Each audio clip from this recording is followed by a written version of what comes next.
રાધે રાધે, જય શ્રી કૃષ્ણ। આજથી આપણે સંક્ષિપ્ત શ્રી સ્કંદ મહાપુરાણની શરૂઆત કરીશું। મહેશ્વર ખંડ, કેદારખંડ, ભગવાન શિવનો મહિમા, દક્ષનો શિવજી પ્રત્યે દ્વેષ તથા દક્ષ યજ્ઞમાં સતીનું જવું। જેમની આજ્ઞાથી બ્રહ્માજી આ જગતનું સર્જન તથા વિષ્ણુ ભગવાન પાલન કરે છે અને જે પોતે જ કાલરુદ્ર નામ ધારણ કરીને આ વિશ્વનો સંહાર કરે છે, તે પિનાકધારી ભગવાન શંકરને નમસ્કાર છે। નૈમિષારણ્ય તીર્થ બધા તીર્થોમાં ઉત્તમ અને સમસ્ત ક્ષેત્રોમાં શ્રેષ્ઠ છે। પ્રાચીન કાળમાં ત્યાં સનકાદિ વગેરે તપસ્વી મુનિઓ એક દીર્ઘકાળ સુધી ચાલનારા યજ્ઞનું અનુષ્ઠાન કરી રહ્યા હતા। તે યજ્ઞમાં દીક્ષિત બધા મહર્ષિઓનો સર્વના પ્રત્યે સંભાવ હતો। એક દિવસ તે બધા મહાત્માઓના દર્શનની ઉત્કંઠાથી પ્રેરાઈને મહાતપસ્વી વ્યાસ શિષ્ય લોમસ મુનિ ત્યાં પધાર્યા। દીર્ઘકાળ સુધી ચાલનારા યજ્ઞનું અનુષ્ઠાન કરનારા મુનિઓએ લોમેશજીને આવેલા જોઈ એક સાથે ઊભા થઈ તેમનું સ્વાગત કર્યું। દરેકના મનમાં આનંદ છવાઈ ગયો। બધા તેમના દર્શન માટે ઉત્સુક થઈ ગયા। તે બધા પાપરહિત મહાભાગ મહર્ષિઓ લોમેશજીને પાદ્ય અને અર્ધ્ય આપીને તેમનો સત્કાર કરવા લાગ્યા। આતિથ્ય સત્કાર પછી તેમણે લોમેશજીને વિસ્તારપૂર્વક શિવધર્મ સંભળાવવા પ્રાર્થના કરી। ત્યારે લોમેશજીએ શિવજીના ઉત્તમ મહાત્મ્યનું વર્ણન કરવાનો પ્રારંભ કર્યો। લોમેશજી બોલ્યા, 18 પુરાણોમાં પરમ પુરુષ ભગવાન શિવજીના મહિમાનું વર્ણન કરવામાં આવ્યું છે, તેથી શિવજીના મહાત્મ્યનું પૂરેપૂરું વર્ણન કોઈ કરી શકે નહીં। જે લોકો શિવ આ 2 અક્ષરના નામનું ઉચ્ચારણ કરશે તેમને સ્વર્ગ અને મોક્ષ બંને પ્રાપ્ત થશે, એમાં લેશ પણ સંશય નથી। મહાદેવજી દેવતાઓના પાલક અને સર્વના શાસક છે। તેઓ બહુ ઉદાર છે। તેમણે પોતાનું સર્વસ્વ બીજાઓને આપી દીધું છે, તેથી તેઓ સર્વ કહેવાય છે। જે લોકો સદા કલ્યાણ કરનારા ભગવાન શિવનું ભજન કરે છે તે ધન્ય છે। જેમણે વિષપાન કર્યું છે, દક્ષના યજ્ઞનો ધ્વંસ કર્યો, કાળને બાળી નાખ્યો અને રાજા શ્વેતને સંકટમાંથી છોડાવ્યો, તે મહાદેવજીના મહિમાનું વર્ણન કોણ કરી શકે? મુનિઓએ પૂછ્યું કે હે મુનિ, ભગવાન શિવે કઈ રીતે વિષપાન કર્યું અને કઈ રીતે દક્ષના યજ્ઞનો વિનાશ કર્યો તે બધું વિસ્તારથી અમને કહો। અમારા મનમાં તે બધું સાંભળવાની બહુ ઉત્કંઠા છે। લોમેશજી બોલ્યા કે હે વિપ્રો, પૂર્વકાળની વાત છે। પ્રજાપતિ દક્ષે પરમેશજી બ્રહ્માજીના કહેવાથી પોતાની પુત્રી સતીના લગ્ન મહાત્મા શંકરજી સાથે કરી દીધા હતા। એક દિવસ તે દક્ષ સ્વેચ્છાપૂર્વક ફરતા ફરતા નૈમિષારણ્યમાં આવ્યા। ત્યાંના ઋષિ મુનિઓએ તેમનો બહુ જ આદર સત્કાર કર્યો। સર્વ દેવતાઓ અને અસુરોએ પણ સ્તુતિ અને નમસ્કાર કરીને દક્ષનું સન્માન કર્યું, પરંતુ ભગવાન શંકરે તેમને પ્રણામ ન કર્યા। દક્ષે જ્યારે આ વાત પર વિચાર કર્યો ત્યારે તેમના મનમાં ભારે ક્રોધ થયો। તેઓ પ્રજાપતિ હતા, આવું અપમાન કઈ રીતે સહી લે? તેમણે તુરત જ ભગવાન શંકર પર અપ્રિય શબ્દોનો ધોધ વરસાવ્યો। અરે, આ બધા દેવતાઓ અને અસુરો પણ મારા ચરણોમાં મસ્તક ઝુકાવે છે। શ્રેષ્ઠ બ્રાહ્મણો પણ અત્યંત ઉત્સાહપૂર્વક મને પ્રણામ કરે છે, પરંતુ તે શંકર દુષ્ટ પુરુષની જેમ મારી સામે મસ્તક કેમ ઝુકાવતો નથી? તે ભૂત પ્રેતોનો સરદાર છે અને સદા પ્રેત પિશાચોથી ઘેરાયેલો રહે છે, છતાં પોતાને મહાન સમજે છે। તેથી આજે હું તેને શાપ આપું છું કે હે શ્રેષ્ઠ બ્રાહ્મણો, મારી વાત સાંભળો અને તેનું પાલન કરો। આજથી આ રુદ્રને મેં યજ્ઞોથી બહિષ્કૃત કરી દીધો। દક્ષનું આ કઠોર વચન સાંભળીને નંદી બહુ ક્રોધિત થયો। તેઓ બોલ્યા કે ઓહ, મારા સ્વામીને યજ્ઞ ભાગથી વંચિત કરી દીધા। યજ્ઞ, દાન તથા અનેક પ્રકારના તીર્થો જેમના નામથી પવિત્ર થયા છે, તેવા ભગવાન શિવને શાપ શા માટે આપવામાં આવ્યો? હે દુર્બુદ્ધિ દક્ષ, જે યજ્ઞ જેમાં શંકરજીનો ભાગ ન હોય તે વ્યર્થ જ થશે। હે દુર્બુદ્ધિ, તું આ યજ્ઞની રક્ષા કર। અરે, જે મહાત્મા શિવે આ સંપૂર્ણ વિશ્વનું પાલન કર્યું છે તેમને તે શાપ આપી દીધો। ત્યારે મહાદેવજીએ નંદીને કહ્યું કે હે મહાવતે, તમારે બ્રાહ્મણો પર કદી ક્રોધ ન કરવો જોઈએ। હું જ યજ્ઞ છું, હું જ યજ્ઞ કરનાર યજમાન અને આચાર્ય છું। સંપૂર્ણ યજ્ઞનું અંગ પણ હું જ છું, તેથી હું હંમેશા યજ્ઞમાં રત છું। મને કોઈ શાપ આપીને યજ્ઞથી બહિષ્કૃત કરી શકે એમ નથી। એ જ પ્રમાણે સર્વવ્યાપી હોવાથી હું કોઈની અંદર નથી, કોઈ પણ સીમાથી બંધાયેલો નથી।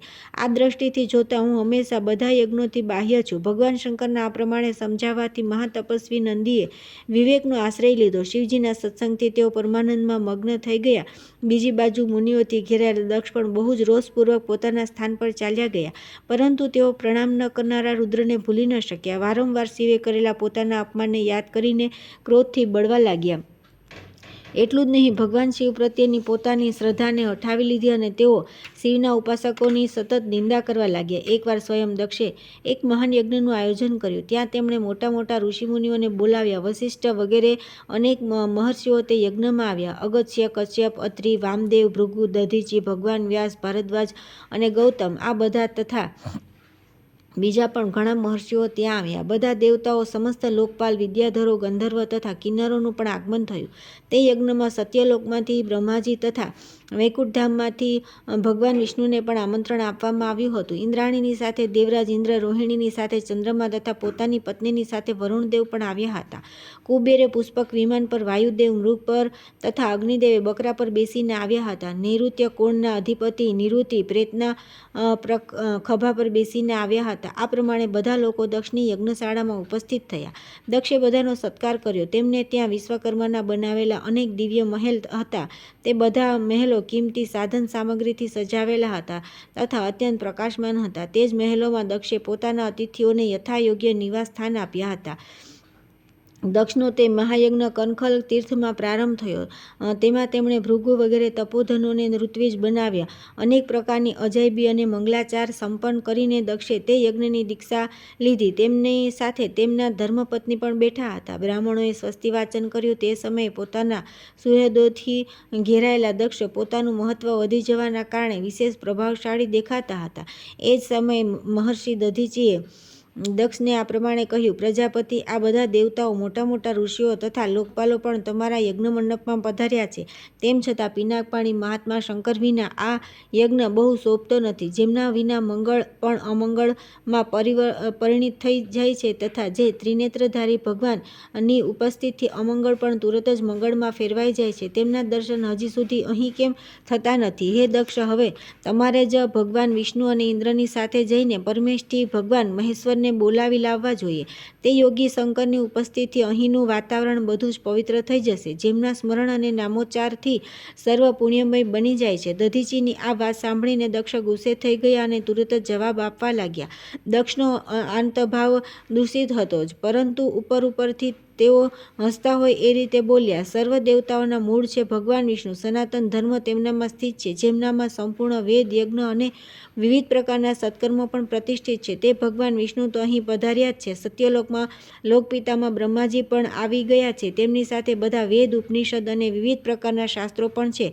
એ જ પ્રમાણે તમારા જેવા નિષ્પાપ મહર્ષિઓ પણ આવી ગયા છે. જે યજ્ઞ કર્મને યોગ્ય છે, શાંતચિત્ત અને સુપાત્ર છે, તે બધા મહાત્માઓ પણ અહીં આવી ચૂક્યા છે. તમે બધા મહર્ષિઓ વેદવાક્યો અને તેના તત્વ રહસ્યના જાણનાર છો, દ્રઢતાપૂર્વક વ્રત પાલન કરનાર છો. આવા તમારા સૌની ઉપસ્થિતિ છે ત્યારે રુદ્ર સાથે શું પ્રયોજન છે? હે બ્રહ્મણ, તમે બધા મળીને મારા આ મહાન યજ્ઞને સફળ બનાવો. દક્ષની વાત સાંભળીને દધીચીએ કહ્યું કે પવિત્ર અંતઃકરણના સર્વશ્રેષ્ઠ મહર્ષિઓ અને દેવતાઓના સમુદાયમાં આ ઘણો મોટો અન્યાય થયો છે કે ભગવાન શિવને આમંત્રિત કરવામાં આવ્યા નથી. મહાત્મા શંકર વિના તુરત જ આ યજ્ઞમાં બહુ મોટું વિઘ્ન થવાનું છે. આ પ્રમાણે કહીને મહર્ષિ દધીચી એકલા દક્ષની યજ્ઞશાળામાંથી નીકળીને સત્વરે પોતાના આશ્રમ પર ચાલ્યા ગયા. તેમના ચાલ્યા ગયા પછી દક્ષે હસીને કહ્યું કે હે બ્રાહ્મણો, દધીચી શંકરના પ્રિય છે, તેઓ ચાલ્યા ગયા. તમે બધા વૈદિક સિદ્ધાંતમાં રથ છો. ભગવાન વિષ્ણુ તમારા બધાના આગેવાન છે. હવે તુરત જ તમે લોકો મારા યજ્ઞને સફળ બનાવો. ત્યારે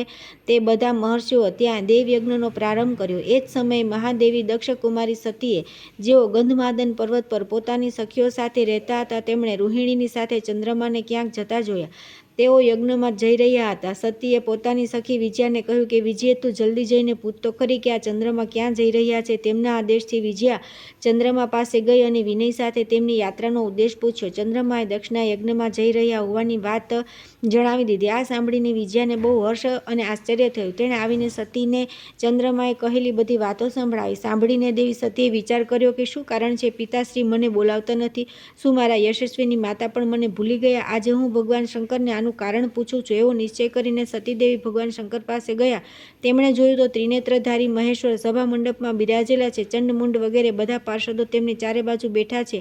બાણ, ભૃંગી, નદી, મહાકાળ, મહારૌદ્ર, મહામુંડ, મહાશિરા, ધૂમ્રાક્ષ, ધૂમ્રકેતુ, ધૂમ્રપાત તથા બીજા ઘણા બધા ગણો ભગવાન રુદ્રનું અનુસરણ કરનારા છે. તે બધા જીતેન્દ્રિય અને વિતરાગ છે. લોક કલ્યાણકારી ભગવાન શંકર આ બધાથી મીટાયેલા છે અને પરમ અદ્ભુત આસન પર બિરાજેલા છે. સતીનું મન ભગવાન શંકરના દર્શન કરતાં જ તેમનામાં આકૃષ્ટ થઈ ગયું. તેઓ ઓચિંતા તેમની પાસે ચાલ્યા ગયા. ભગવાન શિવજીએ બહુ જ આદરપૂર્વક મધુર વચનોથી સતીને આનંદિત કર્યા અને કહ્યું કે હે પ્રિય, આ સમયે તમારા આગમનનું શું કારણ છે? સતી બોલ્યા કે હે દેવાધિદેવ, મારા પિતાને ઘેર મહાન યજ્ઞ થઈ રહ્યો છે, ત્યાં જવામાં તમને રુચિ કેમ નથી? હે સદાશિવ, જો કે તે યજ્ઞમાં તમને આમંત્રિત નથી કર્યા, છતાં આજે મારા કહેવાથી મારા પિતાના યજ્ઞમાં તમે પોતે ગમે તેમ કરીને પધારો. સતીના વચન સાંભળી મહાદેવે મધુર વાણીમાં કહ્યું કે હે કલ્યાણી, તમારા પિતાની દ્રષ્ટિમાં જે દેવતા, અસુર તથા કિન્નર વગેરેને આદરને પાત્ર છે તે બધા તે યજ્ઞમાં પહોંચી ગયા છે. હે સુંદરી, જે લોકો આમંત્રણ વિના બીજાના ઘરે જાય છે તેઓ ત્યાં મૃત્યુથી પણ અધિક કષ્ટપ્રદ અપમાનને પ્રાપ્ત થાય છે.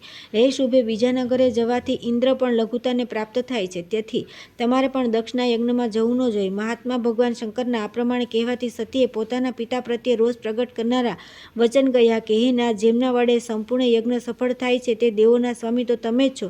તેમ છતાં તમને પણ મારા દુરાચારી પિતાએ આમંત્રિત ન કર્યા. તે દુરાત્માના મનમાં તમારા પ્રત્યે સદભાવ છે કે દુર્ભાવ, આ બધું હું જાણવા ઈચ્છું છું. તે માટે હમણાં જ પિતાના યજ્ઞ મંડપમાં જાઉં છું. દેવાધિદેવ જગતપતે, મને ત્યાં જવાની આજ્ઞા આપો.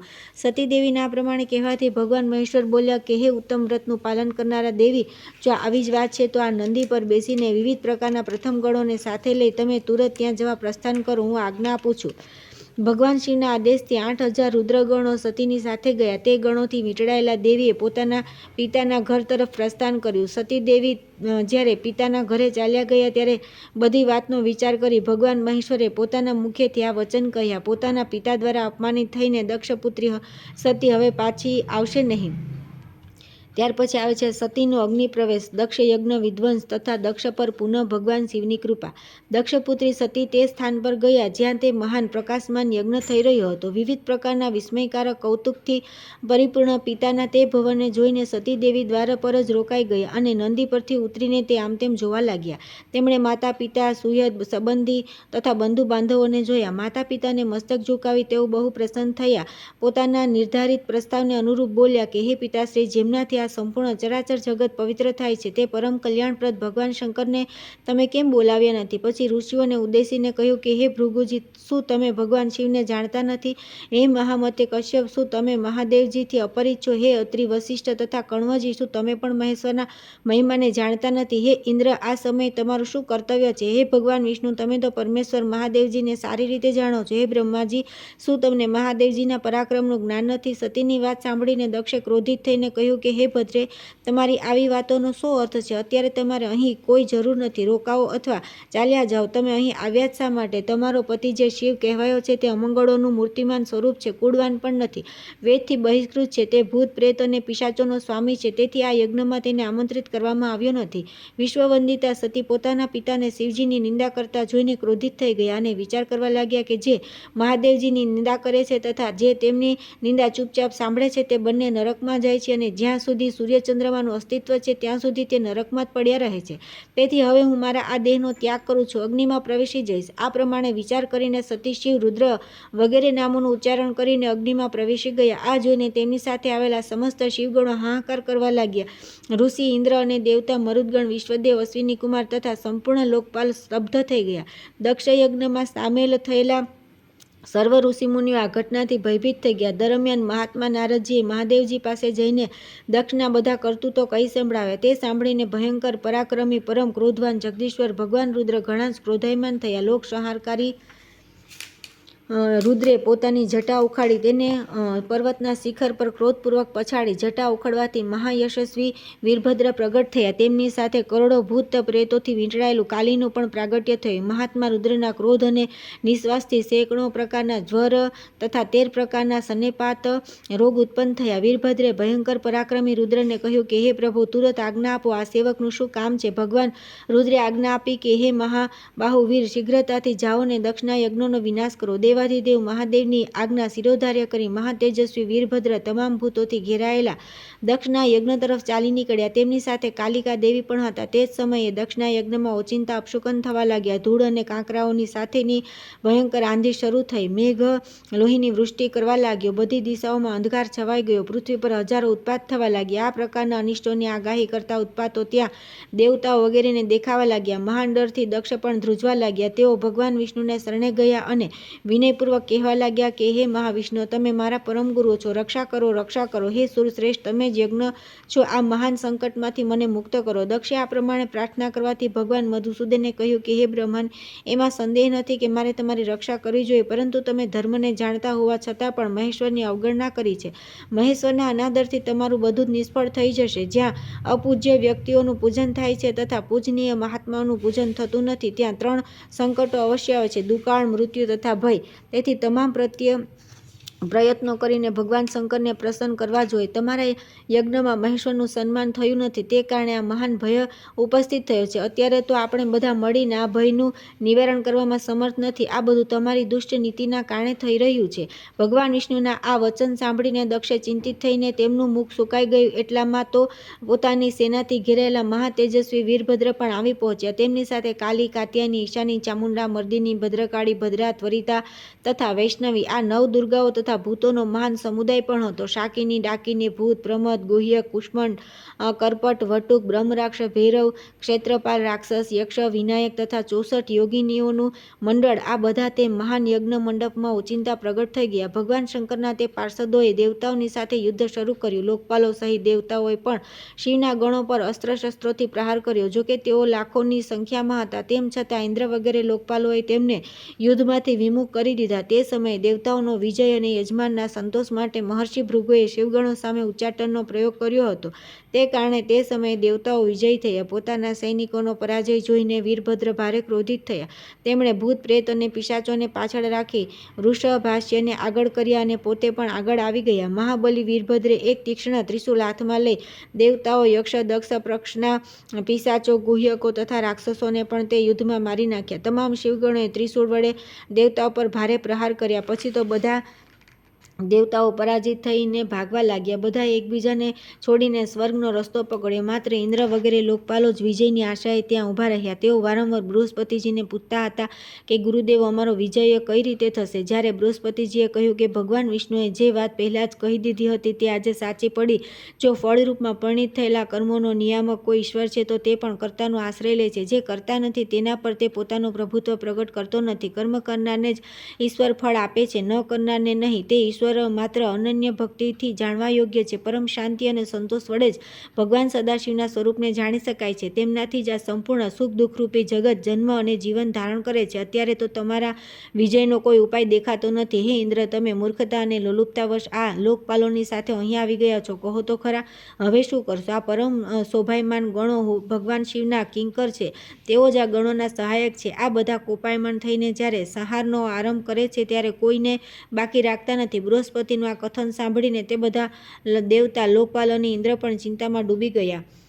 ત્યાર પછી શિવગણોથી ઘેરાયેલા વીરભદ્રે કહ્યું, તમે બધા દેવતાઓ મૂર્ખતાવશ અહીં ભેટ લેવા માટે આવ્યો છો. મારી પાસે તો આવો, હું તમને ભેટ આપું છું. હે સખી, ઇન્દ્ર, મિત્રવર, સૂર્ય, ચંદ્રમા, ધ્યાનધ્યક્ષ, કુબેર, પાસધારી વરુણ, મૃત્યુ, યમનાના મોટાભાઈ યમરાજ, હું તમારી તૃપ્તિ થાય તેવી ભેટ અર્પણ કરીશ. આ પ્રમાણે કહી ક્રોધપૂર્વક વીરભદ્રે બધા દેવતાઓ પર બાણોની વૃષ્ટિ શરૂ કરી. તે બાણોના આઘાતથી વ્યથિત થઈને બધા દેવતાઓ 10 દિશાઓમાં ભાગી ગયા. લોકપાલો અને દેવતાઓના પલાયન થઈ જવાથી ભગવાન વિષ્ણુ પણ ચાલ્યા ગયા. પછી વીરભદ્ર પોતાના ગણોની સાથે યજ્ઞશાળામાં આવ્યા. તે સમયે દેવતા, ઋષિ તથા અન્ય જેઓ યજ્ઞનો વ્યવસાય કરતા હતા તે બધાને ભગવાન શિવના ગણોએ પરાસ્ત કરી દીધા. મહર્ષિ ભૃગુને પૃથ્વી પર પટકીને તેમની દાઢી અને મૂછ ખેંચી લીધા. પૂષાએ દાંત દેખાડતા હાંસી ઉડાવી હોવાથી શિવગણોએ તેમના બધા દાંત ઉખાડી લીધા. અગ્નિના પત્ની સ્વધા અને સ્વાહાએ પણ અપમાનિત કર્યા તથા ક્રોધિત થઈને તેમણે વધુમાં એવું વર્તન કર્યું કે જે વાણી દ્વારા કહેવાને યોગ્ય નથી. દક્ષ બહુ જ ભયભીત થઈને અંતર્વેદીમાં છુપાઈ ગયા. આ વાતની જાણ થતાં ગુસ્સે થયેલ વીરભદ્ર તેમને પકડી લાવ્યા અને તેમનું જબડું પકડીને માથા પર તલવારનો ઘા કર્યો. પછી દક્ષના કપાયેલા મસ્તકને તેમણે તુરત જ યજ્ઞકુંડમાં હોમી દીધું. તે યજ્ઞશાળામાં બીજા જે દેવતા, પિતર, ઋષિ, યક્ષ અને રાક્ષસો રહી ગયા હતા તે બધા શિવગણોના ઉપદ્રવથી ભયભીત થઈને ભાગી ગયા.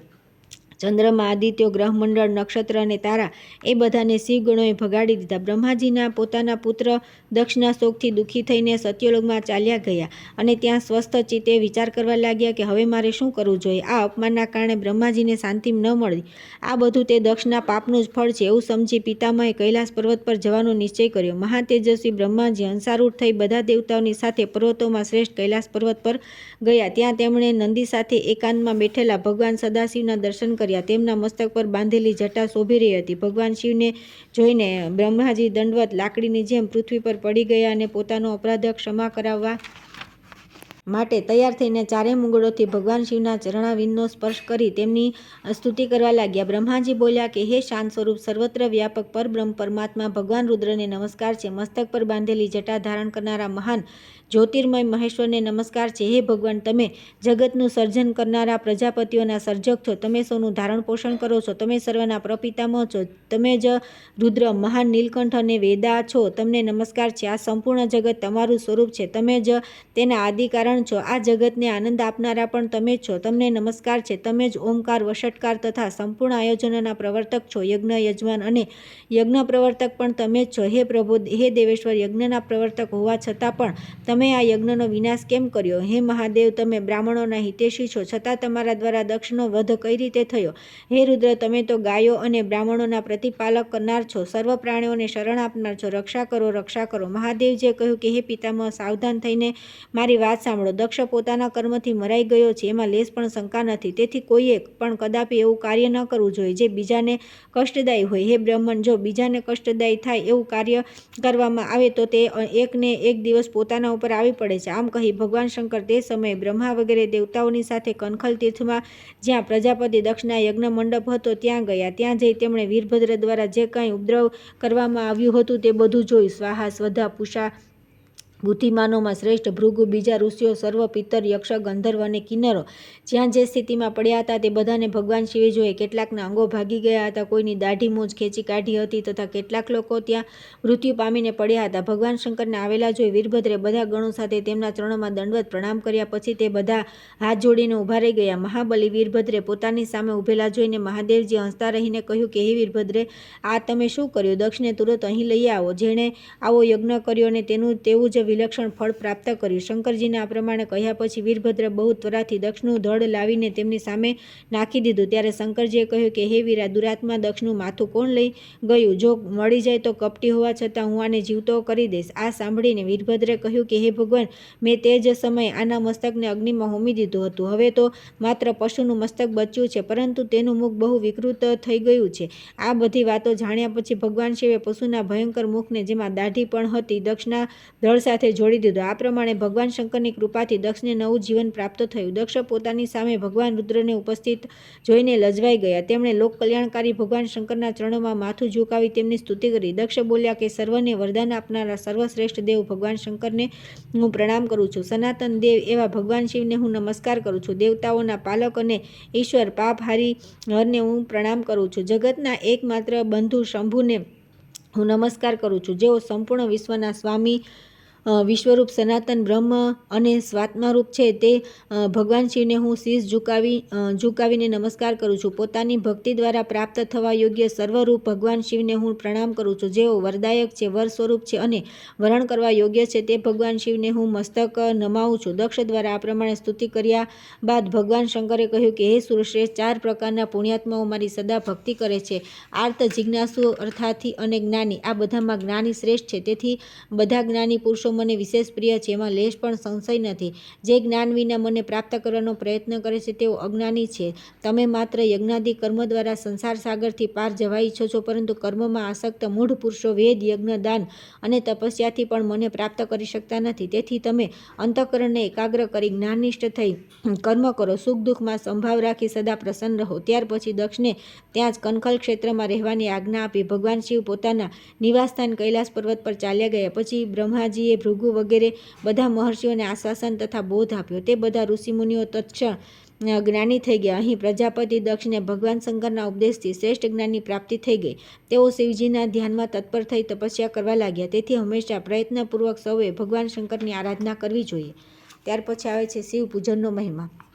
લોમેશજી કહે છે કે જે લોકો શિવજીના મંદિરના આંગણામાં ઝાડુ કાઢે છે તેઓ અવશ્ય ભગવાન શિવના લોકમાં જઈ સંપૂર્ણ વિશ્વના માટે વંદનીય થઈ જાય છે. જેઓ ભગવાન શિવના માટે અહીં અત્યંત પ્રકાશમાન દર્પણ અર્પણ કરે છે તેઓ યથાસમયે શિવજીની સામે રહેનારા પાર્ષદ થશે. જે લોકો દેવાધિદેવ શૂલપાણી શંકરને ચામરની ભેટ આપે છે તેઓ ત્રિલોકમાં જ્યાં જન્મ લેશે ત્યાં તેમના પર ચામર ઢોળાતો રહેશે. જેઓ પરમાત્મા શિવની પ્રસન્નતા માટે ધૂપ અર્પણ કરે છે તેઓ તેમના પિતા અને નાના માતાના પિતા બંનેનો ઉદ્ધાર કરે છે તથા ભવિષ્યમાં યશસ્વી બને છે. જે લોકો ભગવાન હરિહરની સામે દીપદાન કરે છે તેઓ ભવિષ્યમાં તેજસ્વી થાય છે અને બંને કુળનો ઉદ્ધાર કરે છે. જે લોકો હરિહરની સામે નૈવેદ્ય અર્પણ કરે છે તેઓ એક ગ્રાસ કોળિયામાં સંપૂર્ણ યજ્ઞનું ફળ પ્રાપ્ત કરે છે.